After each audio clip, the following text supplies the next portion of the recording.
Hey guys, Jared here, Magnetic Men's Club.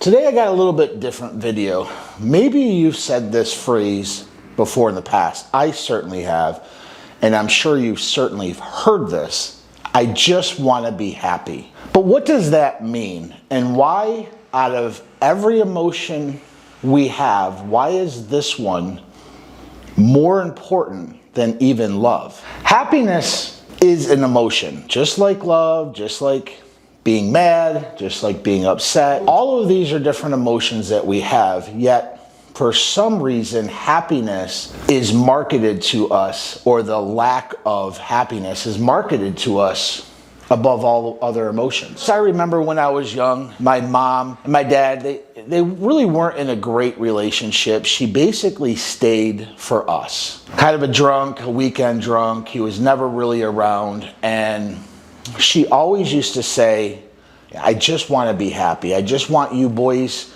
to grow up and be happy. And even my girlfriend now, whenever I hear that phrase, I always just thought, even when I was younger, well, what does that mean? See, I don't place a lot of bandwidth on emotions because I understand an emotion comes and goes. It's transitory.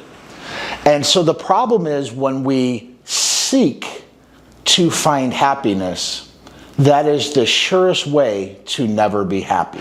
Great marketers will find a dysfunction, which is unhappiness, and they magically create the solution for your unhappiness. Buy this drink, eat this food, buy this program, buy this book, do these things, buy this course, and then you'll be happy. It's an amazing marketing tool, and it's a multi-billion-dollar company centered around this idea of happiness. The problem with happiness is it's sort of like holding Jell-O. The more you squeeze on Jell-O, the more it kind of falls between your hands. It's always elusive. So what is happy? What does happiness actually mean? Or what does society say happiness means? The idea of happy applies that it should never go away. And once you have happiness, you should never lose it. This creates a dysfunction because it is an emotion. We feel happiness for a while, then it goes away, and then we feel another emotion, and then it goes away. We are designed this way. Part of being human, we all have within inside of us called hedonic adaptation. And basically what that means is we get used to things. This is why we have evolved as a species. This is why through bad situations and even good situations, we can sort of mold into them and we get used to them and we're able to adapt to those circumstances. Think about, the caveman days where they're living in huts and it's freezing outside. We've evolved to get used to the cold. And then in another tribe in Africa, it's 100 degrees all the fucking time. They're adapted to their situations and their surroundings. So happiness by design is supposed to be just an emotion. It comes and it goes. And when it comes, we appreciate it more. When it comes, we're able to kind of just hold on to that and savor it because we know that emotion's going to go. We know that there's going to be turmoil. We know there's going to be problems down the road. So we seek happiness, but that's the wrong way to look at it. You want to experience happiness. Think about when you bought your dream car, or you got your first home, or you bought this new shirt or these cool new clothes, or even you get a new girlfriend or a new lover. You're happy, but over time that happiness tends to fade, especially when you're dealing with material possessions. Generally, happiness fades within a couple of days. That newness wears off, we get that adaptation, and we're sort of just content. We're sort of just back to our baseline. So to understand happiness, you have to also understand unhappiness, because a lot of people correlate, if I'm not happy, then I'm unhappy. The opposite of happiness is misery.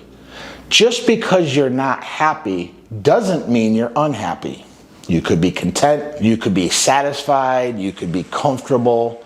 All of these things are cousins to happiness. And while you shouldn't try to be happy, there are things you can do to enable happiness to come more into your life, more abundantly, more freely. I'd like to talk about a couple of the things that we can do to allow that experience of happiness to come into us. And this is a men's channel. Women, if you're watching this applies to us as well. The reason for this video is I see a lot of men, and I've been in this boat myself, where we're just trudging through life. We're getting up, going to work, and going to bed. Most of our lives are just kind of dull. They're just kind of there. And we kind of feel like we're just cogs in this uncaring machine. And that can be a problem for men, because if we keep going through this cycle, we don't experience happiness, or we don't know when happiness is there, because we're so just focused and so just used to the minutia, the monotony of life, that part of this channel is to give you guys some tools or insights or maybe some perspectives that you can apply to your life so that you can allow happiness to come into your life, appreciate it, knowing that it will leave. It is an emotion, but when it does come in, you can just appreciate it a little bit more. A lot of the times, especially nowadays, is we're so bombarded with negative information. You see social media, you see stuff on TV, depending if you're on the right side or the left side or you're independent. All you see is just negative. This president's doing that. This guy's doing that. And even on the flip side, social media, you might see your buddy has an amazing life and he has this cool car and a great girlfriend, or you see an influencer flying around in a private jet. All of this is negative to you because it's not you. It's not your life. And you're here sitting, man, I'm just working my balls off. I'm just trying to get by. And these guys are doing all these amazing things. That doesn't help you. That doesn't help your psyche. So one of the best things you can do to allow happiness to come into your life more is to get rid of negativity. Switching off social media for a while. Put yourself in a timeout. Take a month off social media. Stop watching TV. If something comes up that upsets you, turn the channel. You're listening to something on the radio that you don't want to hear, turn the channel. You have the choice to not allow this negative information to come into you. Look, life is negative enough. Life is hard enough. It is beautiful, but it is hard. Being a human on this planet is very hard. We have things that we need to do day to day to not die. Not like our caveman days, but we still have things that we need to do to survive in this world. So getting rid of all this external negative crap in your life will kind of help wash out your mind and only feed it positive things. If you're always watching negative videos or movies that are always just this negative kind of stuff, a perfect example would be, horror films. There's nothing wrong with horror films, but I've noticed a lot of people, especially women who watch horror films, get freaked out when they're home alone because they think the boogeyman's going to come in and get them. This is all kind of part of this programming where you're just feeding your mind this negative stuff. And your mind uses the same computer term called GIGO, garbage in, garbage out. If you feed your mind garbage, it's going to spit out garbage. If you feed your mind positive information, positive books, positive seminars, listening to positive people, positive music, your mind is going to spit out positivity. It's the same way with your body. If you feed your body garbage food and you're always drinking, your body's going to be a reflection of that. You're going to be overweight. You may have some health problems from the alcohol. But if you drink plenty of water, get exercise, eat good, nutritious meals, your body's going to reflect that. So getting rid of as much negativity feeding into your mind is really one of the best ways that you can allow happiness or that feeling of happiness to come back in. Another way, I've been starting to do this probably over the last maybe year, because I do have a couple of companies and at times I'm just bombarded with employees, contractors, almost at like the end of the night, I am so spent. I'm just like, I don't even really want to talk to people. I just want to kind of veg out. I started feeling as I went to bed negative or tired or just spent. I woke up that way. And so at night, what I do, and I also do it in the morning, takes about 10 minutes, is just practice gratitude. And really all that means is reflecting back on in your life right now, what is working in your life? What can you be grateful for? Maybe you have a beautiful wife or an awesome husband. Maybe you have your kids are healthy and they're happy, again, the term, but they're doing well in life. Maybe you have a great job that you love. Maybe you could be just grateful for your health. All of these things are a positive in your life, but because of that daily grind of life, because of we just get up and we're our lives are dull. Most of our lives are just dull. If we don't practice gratitude, if we don't look back into the toolbox of our life and say, okay, these things are working, these things are amazing, and center yourself to those, then we sort of miss the point of life. We sort of miss what is good already in our life. So practicing gratitude. One of the ways you can do it is sitting down at night right before bed and just writing down 10 things you're grateful for. And then when you wake up, you read those 10 things that you're grateful for. And it just kind of helps center your day. It sort of helps get your day back to what I guess I call baseline, where you're just kind of at peace where you are right now, and you have this gratitude, or you're grateful for what you have. Another part about gratitude is giving out gratitude.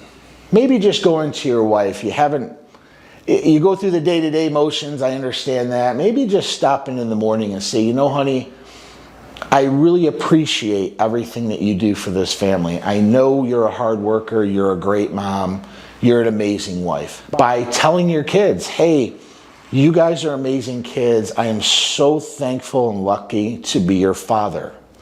Giving away your gratitude not only helps you, but it helps edify that person, and it makes their day a little bit better. The third one is just accumulating experiences and not things. Back to the analogy of the marketing around the society is buy these things and then you'll be happy. But we already talked about how fleeting that is. And we've already talked about how you might feel good for a week, 2 weeks, a month, but then it kind of went away. We're adapted to it. We're used to it. But what you never get used to, what you can't adapt to, are experiences. Experiences in of themselves, before the experience happens, also makes us happy. Perfect example, let's say you're going on a vacation in 2 weeks. You got your plane fare, you know where you're going, everything's booked, everything's paid for. You're happy that you're able to get out of Dodge in 2 weeks. You're happy that you're able to spend some quality time with your family, or maybe your lover, or maybe just by yourself. The experience itself hasn't even happened yet, and yet you're starting to feel happy. You're starting to have this joy about you that I just need this vacation. really just kind of need to check out for this week or two or however long you're on. So experiences by themselves, before they even happen, garner in happiness. Buying a car, you're happy in the moment. Buying that house, you're happy in the moment. But once those bills come in, and once you get used to being in the house, and now you got yard work, and now you got maintenance, you become baseline. You get used to it again. So experiences is what you want to accumulate more than material possessions. Even bad experiences are better on the long term. I'm going to give you an example of what I mean. You got married, let's say you just got married, and your groom got so drunk at the wedding, he threw up all over the dance floor and he couldn't even do his speech. Okay? At that time, wifey was pissed and people were embarrassed that it happened. But fast forward that 5 years from now, wifey is going to look back at that and kind of laugh. It's going to be an embarrassing time, but she's not mad about it anymore. It's still an experience. It's still something that you guys did together. And you're going to look back 5 years, 10 years, 15, however long you're married, and you're going to be able to bring that up and say, hey, you remember when Tom got so drunk at the party? And the only person who's really going to feel embarrassed is Tom every time you bring it up.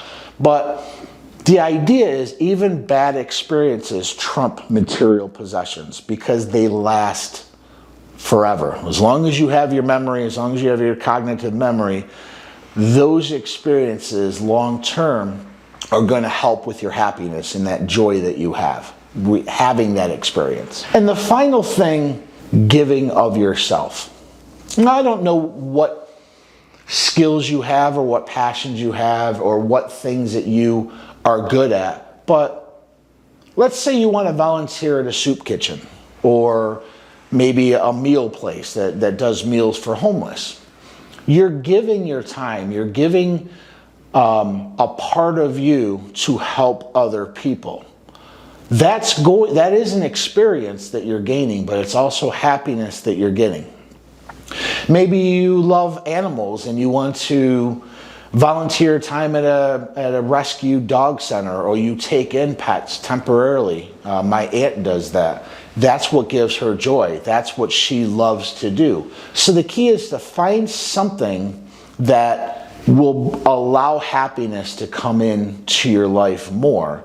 And one of those easiest ways to do it is always by giving of yourself. I hope this video helps. I hope it gives a little bit of perspective on why chasing happiness is really the surefire way to never be happy. The key is just allowing happiness to come in, recognizing that happiness is fleeting, but by giving more of yourself, by doing more for others, by edifying other people, by practicing that gratitude and giving that gratitude out, and by volunteering or giving of your time for other people who can't help you, all of these things will foster and bring in happiness more into your life. With that, my name is Jared Schoonmaker. This is Magnetic Men's Club. If you found this video helpful, please hit like, hit subscribe. There's a lot of people that watch my videos, and sometimes I'm all over the place. I'm talking about dating, I'm talking about these ideas, but everything that we talk about is just helping you become more well-rounded, becoming what we call full stack. So please hit like, hit subscribe, and hit that bell icon so that you know when new videos are being dropped. With that, we'll talk soon. Thank you.